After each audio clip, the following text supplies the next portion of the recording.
Halo, kita ketemu lagi dalam Cerita Mogan.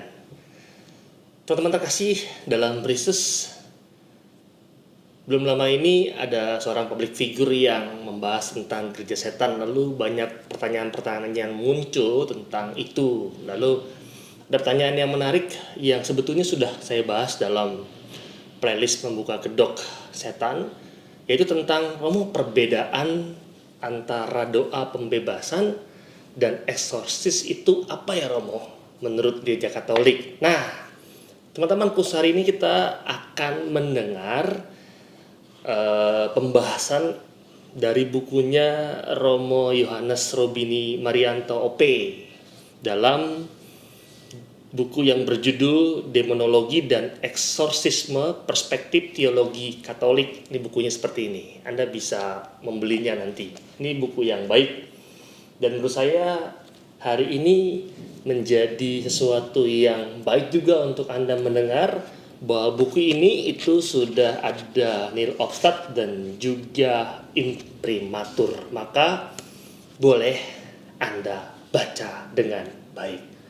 Baik teman-teman terkasih, mari kita akan mulai tentang perbedaan antara doa pembebasan dan juga eksorsisme.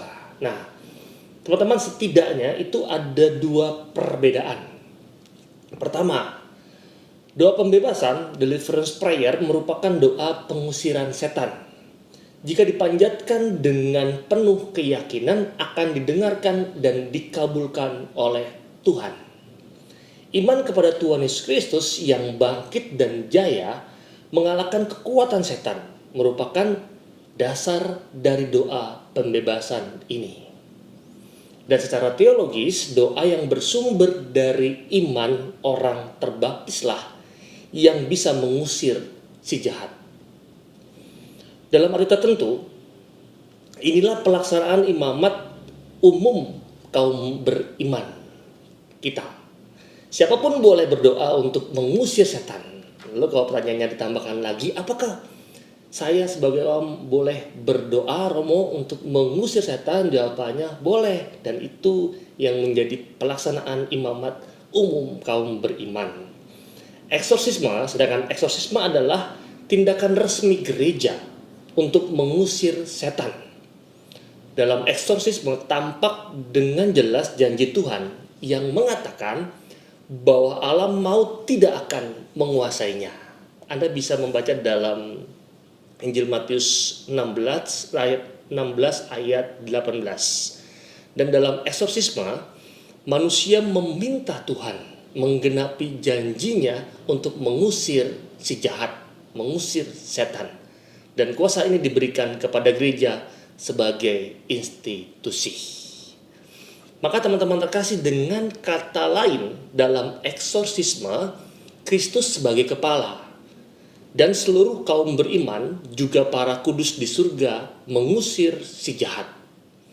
Karena tindakan ini atas nama gereja, karena tindakan ini, eksorsisme atas nama gereja, serta kepalanya adalah Kristus, maka eksorsisme itu diatur dalam hukum gereja dan bahkan diformulasikan dalam sebuah ritual. Kita mengenal ritual yang dikeluarkan tahun 1614 dan juga diperbarui tahun 1999.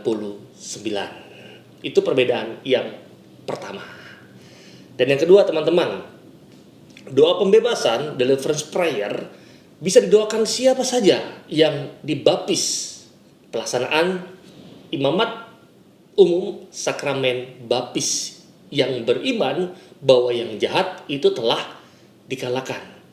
Maka kalau kita masih mengingat yang terlebih baptis dewasa, sebelum baptisan itu ada penyangkalan terhadap kuasa kejahatan. Dan sedangkan eksorsisme karena tindakan resmi gereja harus didoakan orang yang mempunyai kuasa untuk itu. Mempunyai kuasa untuk itu. Hukum gereja dalam KHK nomor 1172 dalam bagian yang pertama mengatakan yang boleh melakukan eksorsisme adalah pimpinan gereja setempat Nah, dalam hal ini ialah betul uskup diosesan. Atau, nah ini tambahannya, mereka yang diberikan kuasa oleh uskup diosesan secara eksplisit untuk tugas tersebut.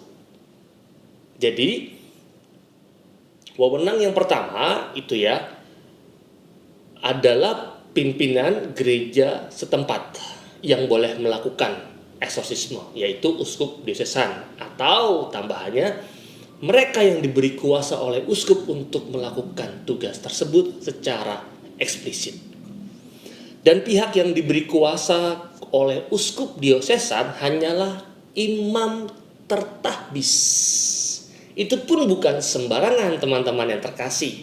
Bukan sembarangan imam yang tertahbis, melainkan mereka yang mempunyai pengetahuan yang memadai. Dalam hal apa? Dalam hal iman, dalam hal moral, teologi, dan tentunya juga eksorsisme. Kita bisa membaca dalam teologi spiritual. Dan juga imam tersebut mempunyai kualitas-kualitas pribadi yang bijaksana, serta mempunyai integritas iman dan moral yang sudah teruji dan sudah dikenal oleh gereja. Dan itu ditekankan oleh KHK 1172 dalam alinea yang kedua. Nah, doa yang dipakai pun khusus, yaitu apa? Ritual eksorsisme yang telah diakui oleh gereja. Biasanya diterbitkan oleh Kongregasi Ibadat Ilahi atau Sakramen di Italia, di Vatikan, dan disetujui oleh Paus. Nah, yang digunakan dewasa ini adalah ritual eksorsisme yang diterbitkan tahun 1999. Tanpa mau mengatakan ritual yang lama, yaitu tahun 1614 tidak boleh dipakai.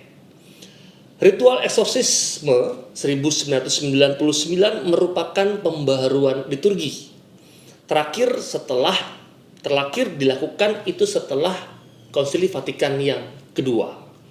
Nah, juga ada doa lain yang digunakan adalah doa pengusiran setan dan malaikat yang jatuh, karangan dari Paus Leo ke-13. Dan sekali lagi ditekankan, doa ini pun hanya boleh didoakan oleh imam menurut instruksi Kongregasi Ajaran Iman tahun 1975. Nah, maka kalau ditanya, Romo, manakah yang lebih efektif? Jawaban ini kalau secara teologis pastilah eksorsisme. Karena apa? Karena dilakukan atas nama Gereja Kristus sebagai kepalanya, atas nama gereja, Kristus sebagai kepala, dan semua gereja termasuk juga para kudus di surga. Namun itu secara teologis, artinya seharusnya demikianlah adanya.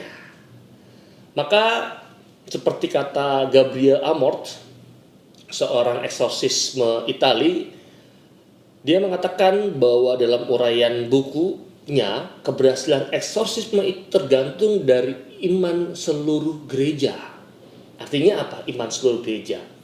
Di situ ada bagian-bagian yang pada akhirnya melengkapi, yaitu yang mendoakan, keluarga, dan juga dikatakan komunitas atau jemaat lokal yang sungguh prihatin akan si sakit. Maka dalam kerangka ini itu melibatkan iman bersama. Eksorsisme itu harus juga dilihat sebagai tindakan iman dan bukan sebuah komat kamit mekanik. Anda bisa membayangkannya ketika banyak film-film perdukunan yang dengan komat kamit dan sebagainya itu ya. Lalu dengan sendirinya yang didoakan juga pasti beres, bukan. Dan satu hal lagi, ini semua adalah urusan Tuhan. Kapan dan di mana tepatnya mengabulkan doa-doa kita, termasuk juga dalam doa eksorsisme. Maka teman-teman terkasih, yang bisa dilakukan, yang bisa kita lakukan sebagai manusia adalah betul-betul mendoakan dalam keyakinan iman bersama dengan seluruh gereja dan yakin Yakinlah dengan iman kita Allah mendengarkan semua doa-doa kita. Maka teman-teman, semoga penjelasan kembali tentang perbedaan doa pembebasan atau deliverance prayer dan eksorsis itu menjadi penuh, semakin mengenal gitu ya, dan itu menjadi sebuah kasana harta rohani gereja yang begitu besar dan baik untuk kita. Maka semoga dipahami itu semua untuk membantu Anda. Maka kalau ada pertanyaan, boleh saya mendoakan Romo untuk orang yang mengalami kuasa kejahatan. Boleh, itu bagian dari aplikasi Imamat Umum Sakramen Baptisan Anda. Semoga terbantu. Kita ketemu lagi dalam Ketemu Mogan yang berikutnya yang juga tidak kalah menarik. Saya Romo Gandhi, salam.